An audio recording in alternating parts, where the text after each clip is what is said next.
Today I'm going to be teaching you how to do a back handspring. First things first, we stretch. The two most important part of your bodies that you need to stretch are your back and your wrists. It's really important not to hurt your wrists while doing a back handspring. So, first thing you need to do is go into a back arch. If you can't do that from standing up, go onto your bum first and go up from the ground. Once you've held that for 10 seconds, I want you to get down and roll in a ball. This will stretch out your back. Once you've done that 5 times, I want you to go back into your bridge, and if possible, kick over. Okay, now that we've done that, I'm going to stretch out my wrists. Okay, first you need to put your hands down, palms down with your fingers pointing towards you. And you're going to pull back. After you've held that for 10 seconds, you're going to switch it around so your palms are facing up, but your fingers are still pointed towards you. Once you've done that for another 10 seconds, you're going to put your hands up this so your fingers are pointing to the sides and move in a circular motion for 10 seconds. Okay, now we're done stretching. Let's get started.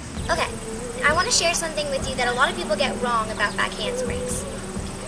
A lot of people say that you have to be able to do a back walkover to do a back handspring. That's not true. It does help with your flexibility, but it's not true because doing a back handspring, your back isn't supposed to be arched. That's called undercutting, like this. And it doesn't look as pretty. What you want to do is try to reach as far as you can with your hands, and once your hands have left the ground, reach as far as you can with your feet. See how much farther I got that time? Okay, now the next important rule about back handsprings is to have a spotter. I'll go get mine. Okay, YouTube, this is my mom and my spotter. Before you do this, it's a good idea to do things like trust falls, to make sure the spotter can catch your weight like that. And also, you might want to practice the motion going to the spotter's arms, like this. You only have to do it with one leg. Okay, what she's going to do is put one hand on my back and one hand under my thighs. Now, every time I do a back handspring, she's going to use her full strength to support my back and push my legs over like this. I didn't have to do anything. Okay, you want to practice that a lot of times. Once you've done that a few times and you're sure it works, you can tell your spotter to gradually stop helping your legs over as much, but still support your back enough so that it's not going to come falling down. Hey guys, today I'm going to teach you how to do a back tuck because I kind of said I would and I didn't, and well, I'm here and I'm going to teach you. So it's going to be a lot like my back handspring tutorial where I'm going to show like spotters, like if you're friends, like I taught her, how to spot and stuff.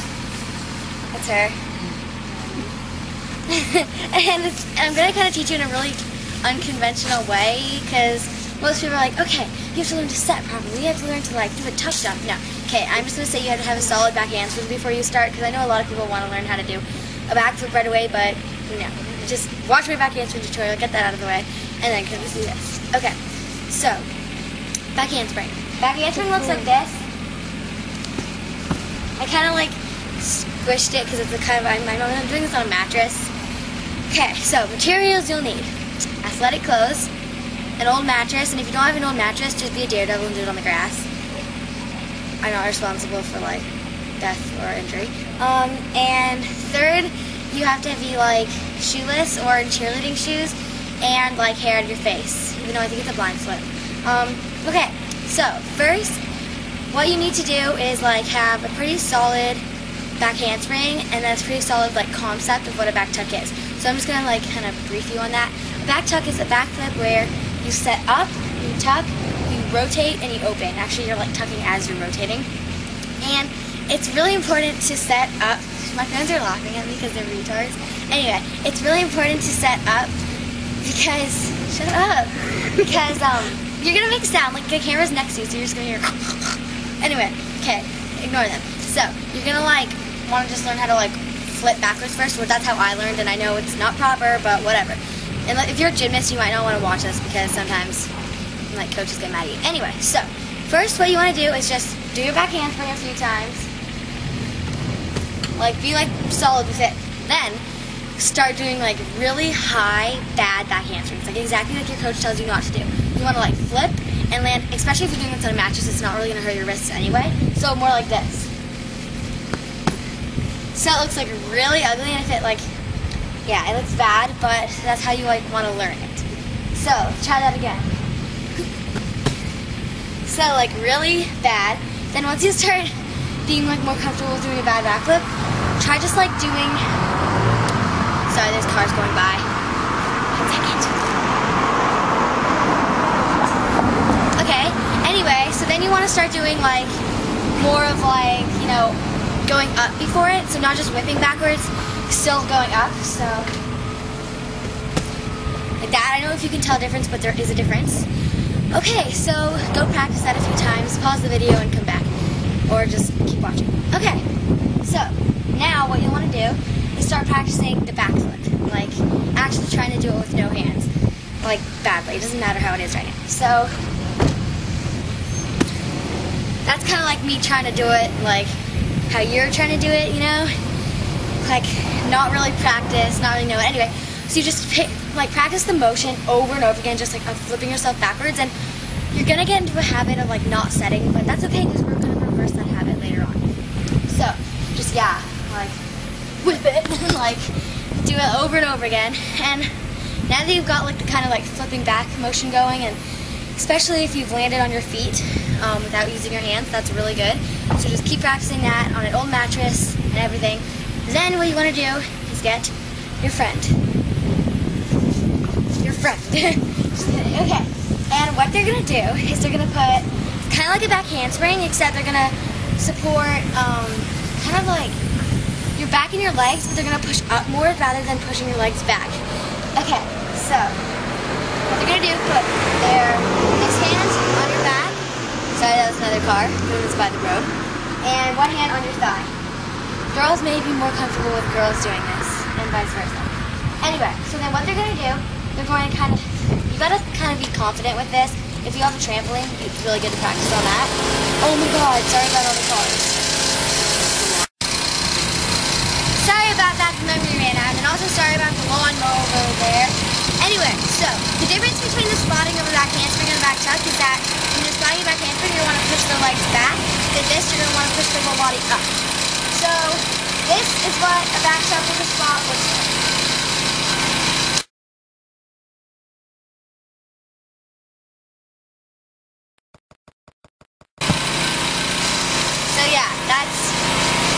Yeah.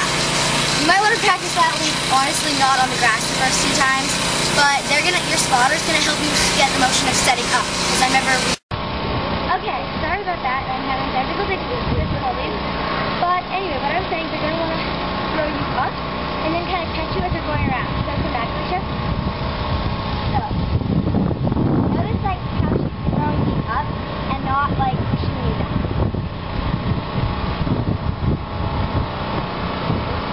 Stayed in the same spot. I almost went forward a little bit. Just kidding. Okay, so now I'm going to show you what it looks like by myself. It's probably not going to be as pretty, but here we go. So that is a back tuck. I don't think there's anything really else to tell you. Just, you know, do the normal, point your toes, make it proper, set up, tuck, and open. Alright, so I hope that helps. And I hope some of you get a little less mad at me since I finally made a back tuck video. Alright, bye.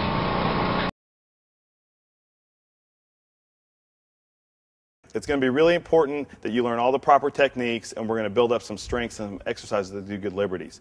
You're going to take 3 bases and 1 flyer to do this, and today Whitney, Maddie, Brittany, and Sarah are going to help me out. You're going to need a main base, a side base, a back spot, and a flyer. So the first thing for the liberty, I'm going to describe what the bases are going to do. You're going to start off with your main base, making sure she gets in an athletic position with her feet about shoulder width apart. She's going to bend down, good athletic position, arms out but elbows nice and close to the body. They're a lot stronger right there. She's going to make sure she gets a good grip. She's going to get the toe and the heel and make sure she drives up with her palms.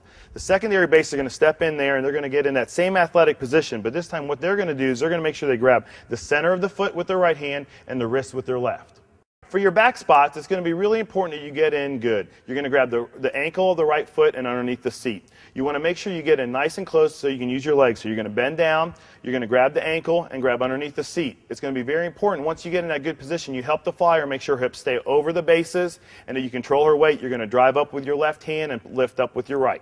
all together, it's going to be really important that they dip together. They're going to use their legs. They're going to drive down, extend up all the way through the top, making sure you notice none of their hands really move. They adjust just a little bit and have a good grip at the top.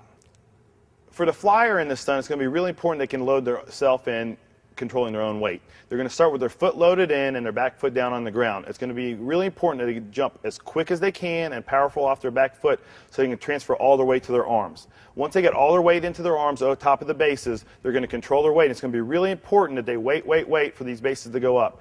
Once she stands up, she's going to stand up as fast as she can, like she's shooting up through a tube, locking her leg out and pulling this knee up as high as she can. It's going to be important that not only that they stay tight, which is what we tell everybody to do, but that they pull up, suck in through her stomach, and pretend like there's two strings pulling up from her arms. Now that we put all the parts together, I want to show you guys what the grip is going to look like. We talked before about how all the bases are going to load down and get in that good athletic position. The flyer is going to place her foot in there nice and tight. You can see right now that all the bases have their hands in the right place. Once they get all their grips in the right position, they're in nice athletic positions, the flyer is going to take a little dip, 1, 2, and you notice she's going to transfer all her weight to her arms. Again, right now, everybody's in the correct position. They've got a good grip on the foot, and that back spot's got a good grip underneath the seat and on the ankle. From here, we're going to drive it all the way to the top. It's going to be important that the first part is as fast as they can with their hands.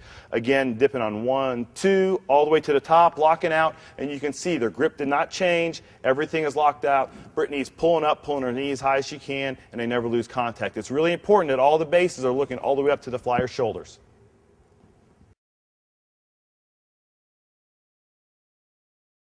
I'm Hannah. I'm Emily. I'm Emma. And I'm Rachel.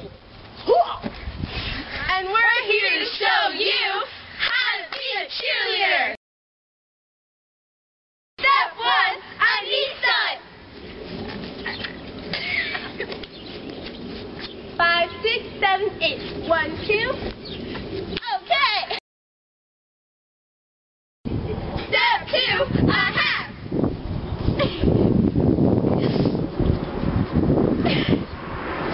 5, 6, 7, 8. 1, 2.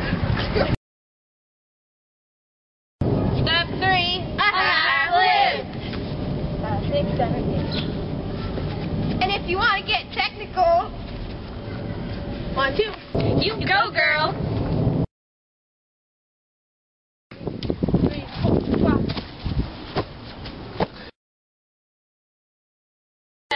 5. You get the end. I know. 5, 6, 7, 8. 1, 2, 3, 4, 5. 5, 6, 7, 8. 1, 2, 3, 4, 5, 6, 7, 8. 1, 2, 4, 5, 6, 7, 8. 1, 2, 3, 4, 5, 6, 7, 8. 1, 2, 3, 4, 5, 6, 7, 8. 1, 2, 3, 4, 6, 7, 8, and 1.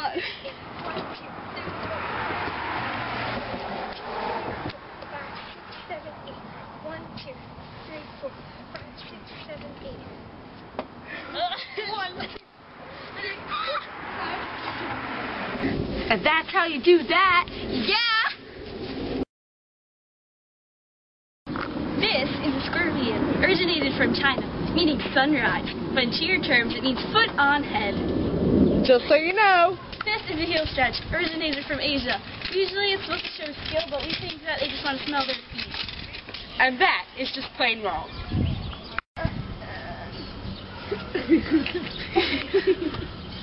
And that's how to be a cheerleader.